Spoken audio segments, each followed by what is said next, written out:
What if you could eliminate all the stress and anxiety surrounding those things that you've been putting off? Stay tuned to learn how to solve the problem of dread time with this simple trick.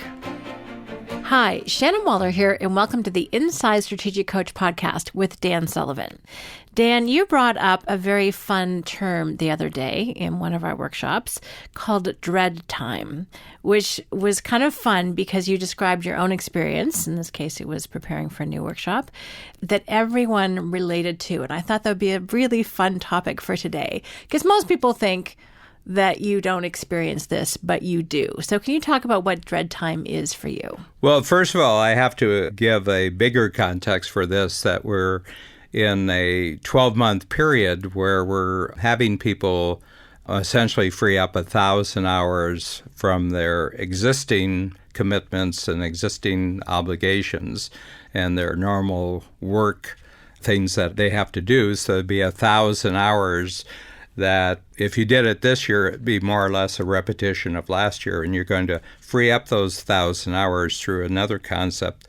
Well, first of all, you're going to free up 1,000 hours of time, and you're going to do that by finding who are now going to do the house that you did last year, but you're not going to do them this year. And you're going to get 1,000 hours freed up. So you're freeing up essentially 1,000 hours that was determined by the past so that you can redirect them to creating a bigger future. So this is it. Just to give you some numbers, I mean, we're getting everybody's data and we're going to create a leaderboard of who the real champs are. But in the first 6 months when we started this, the top person, based on a work year of 2,200 hours, freed up 1,850 hours. So this year, he's only going to do roughly 350 hours out of 2,200 hours, what he did last year, and 1,850 hours are going to be directed to other activities. And we say it's your call what you want to use. If it's going on vacations, if it's education, it could be entirely personal. A lot of you are going to direct it towards health and exercise. And I said, but think about something where you can operate with a much greater value creation in the marketplace, with much bigger check writers, with activities that you totally love. And these are ideas you've had on the back burner maybe for 4 or 5 years, but your time has been all used up. So I just wanted to give this context. And I said, there's the actual time of activities that you shouldn't be doing. So any activities you say, I'd like to free myself up from this. And I asked them the question, well, about how many hours a week are you doing if it's a weekly activity? And they say it's 4 hours. And I said, would that be every week? Yeah, they say yes. And I said, so how many weeks are you not going to work out of the next 52? And these are coach clients who maybe take 12 weeks off a year. So I said, okay, so it's 40 weeks times 4 hours. It's 160 hours. Okay, and they said, wow, that's quite a bit. I never thought, because I just thought about it 4 hours a week. And I said, no, but it's repeated every single week. And a lot of it is meetings that they don't want to be in, or it's detail work that somebody else could easily do. And there's a huge jump in sense of freedom just by identifying that I would not do this. Not only would you not do it this year, you wouldn't do it in any year for the rest of your life. And I said, so let's say, how many of you are going to be an entrepreneur 25 years from now? And, most of them say yes, absolutely.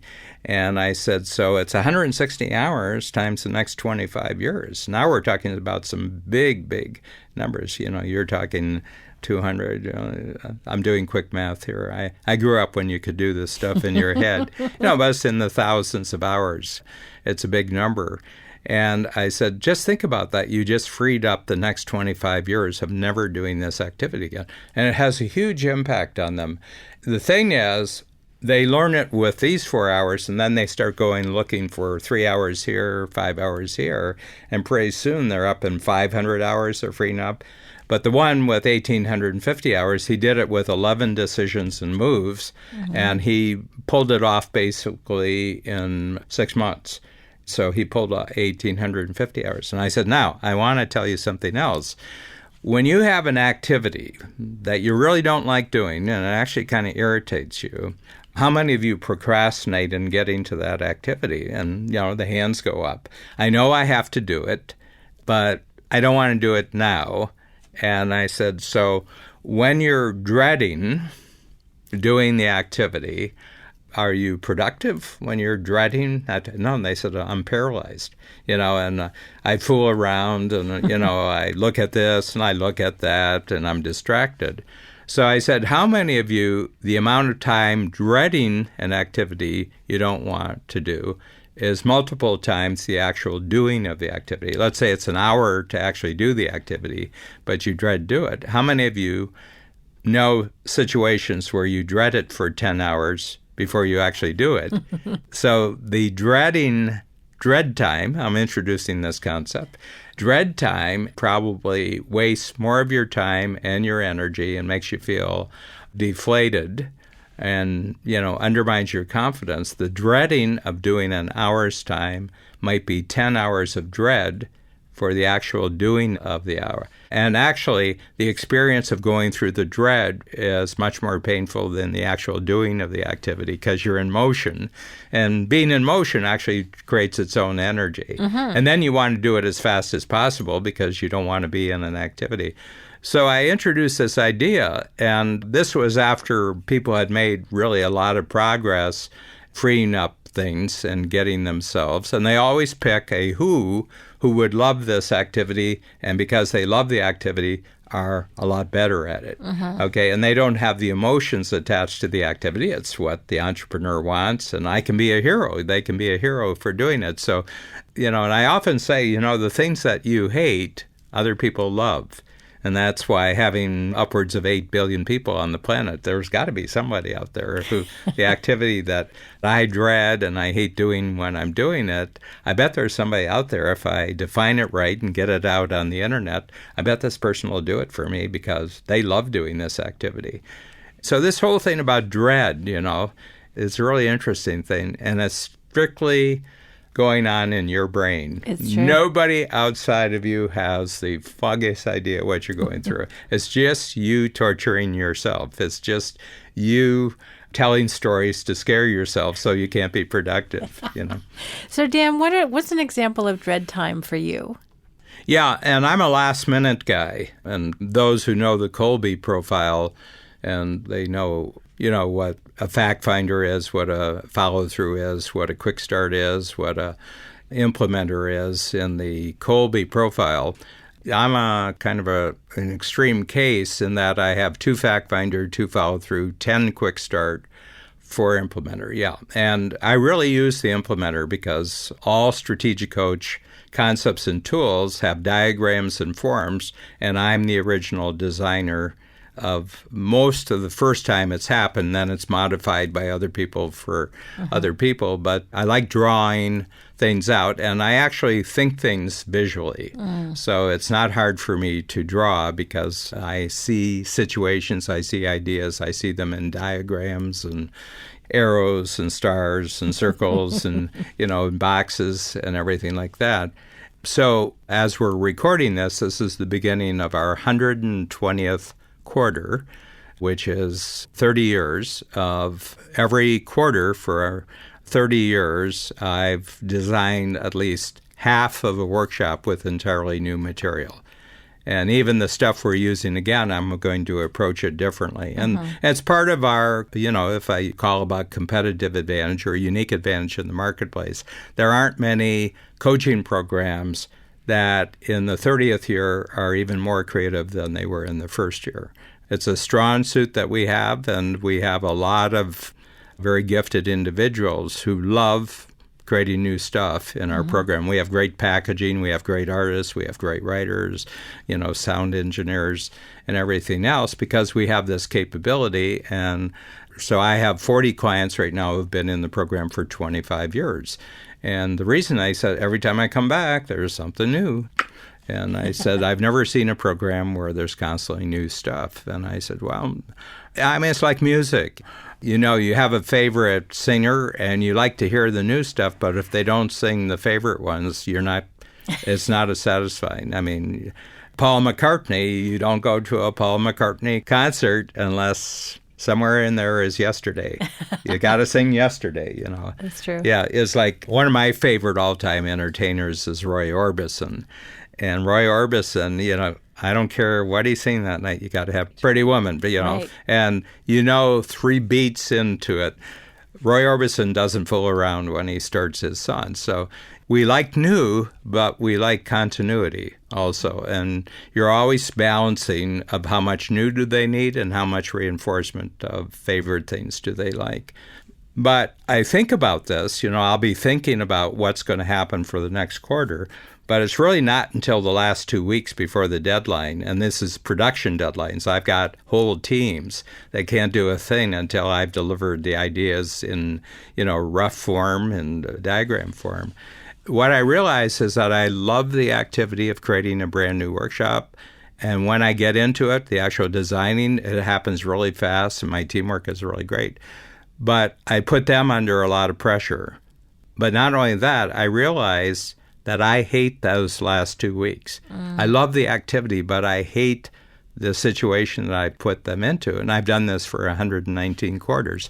So this next quarter is the first quarter where the actual deadline is 2 weeks before the actual deadline. And I'm going to have everything finished 4 weeks before. Right. And what I'm noticing is that there isn't dread time this time because I know that I will get this done really early and there's no pressure on anyone, but most especially there's no pressure on me. That's so And that's fascinating. dread time. I've eliminated the dread time. I know I'm going to do it. I know I always do it. I know I always pull it off. But that last 2 weeks for going on 30 years, I don't like what I experience. And Babs, she'll wake up in the middle of the night and I'm sitting on the edge of the bed and she says, workshop? And I says, yeah. She says, well, go down and drink some warm milk or something and don't wake me up when you come back, and everything else. And I said, I don't want to do that anymore. I just want to eliminate that from my future. I'm always going to create new workshops, but I just said, I'm going to eliminate this 2-week experience, which happens 4 times a year. So it's Dread time. Well, 8 weeks of pressure time, but dreading the last 2 weeks. I'm not dreading creating the new workshop. I'm dreading the experience that I put myself in during the last 2 weeks. That's really powerful. And this is happening, this is my 45th year of coaching. I'm 75 years old, and I just discovered an experience. You've been doing this for 30 years, you hate it, and it always makes you really miserable during the last 2 weeks. You always do great work, you always produce, everybody's happy with the product, but you make yourself really unhappy. Just do it 2 weeks before the actual deadline. Wow.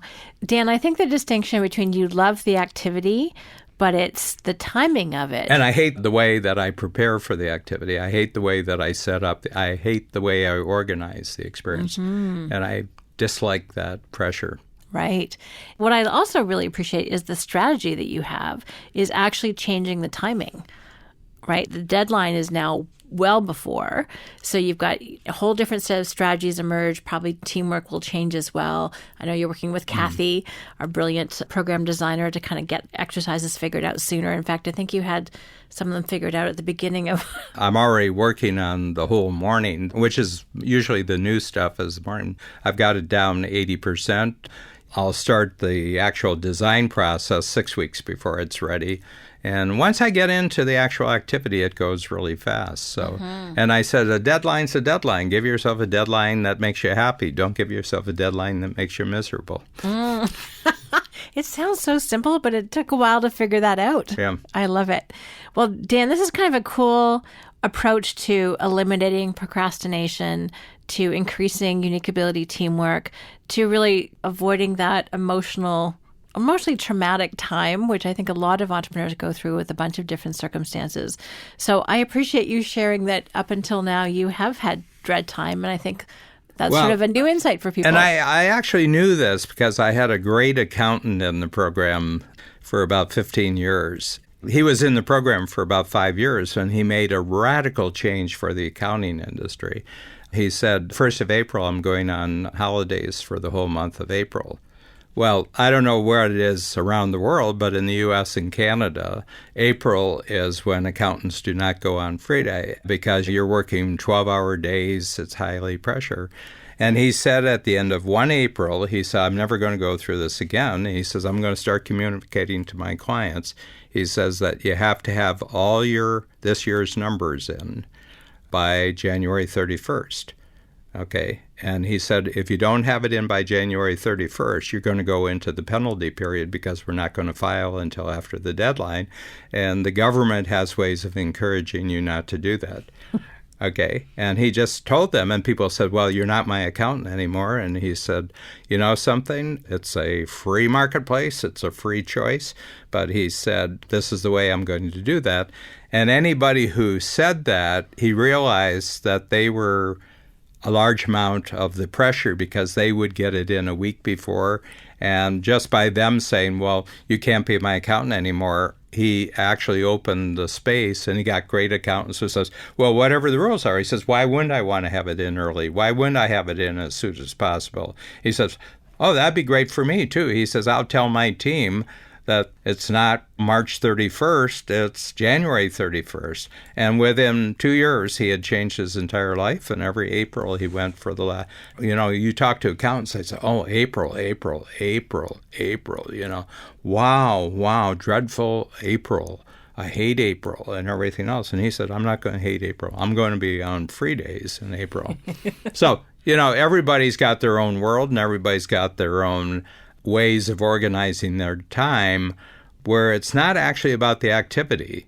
He likes finishing off and getting tax returns complete and getting them in. He actually enjoys it. There's a real sense of completion about it. He says, but I can't stand the way the industry organizes, the way we learned how to organize when we were going through accounting school, when I was articling, when I was working in other firms. It's just an absurd way of making yourself totally miserable for 1 month out of every year for the rest of your career. And so he just said, I'm changing the rules.